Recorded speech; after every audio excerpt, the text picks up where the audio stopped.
بسم اللہ الرحمن الرحیم۔ صحیح بخاری حدیث نمبر 169۔ ہم سے عبداللہ بن یوسف نے بیان کیا، انہوں نے کہا کہ ہم کو مالک نے اسحاق بن عبداللہ بن ابی طلحہ سے خبر دی، وہ انس بن مالک رضی اللہ تعالیٰ عنہ سے نقل کرتے ہیں، وہ فرماتے ہیں کہ میں نے رسول اللہ صلی اللہ علیہ وسلم کو دیکھا کہ نماز عصر کا وقت آ گیا، لوگوں نے پانی تلاش کیا، جب انہیں پانی نہ ملا تو رسول اللہ صلی اللہ علیہ وسلم کے پاس ایک برتن میں وضو کے لیے پانی لایا گیا،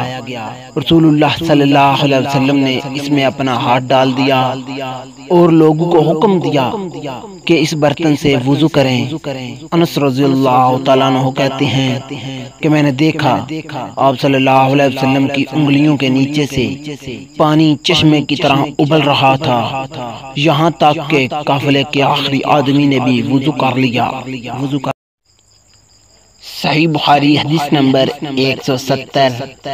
ہم سے مالک بن اسماعیل نے بیان کیا، انہوں نے کہا ہم سے اسرائیل نے عاصم کے واسطے سے بیان کیا، وہ ابن سیرین سے نقل کرتے ہیں،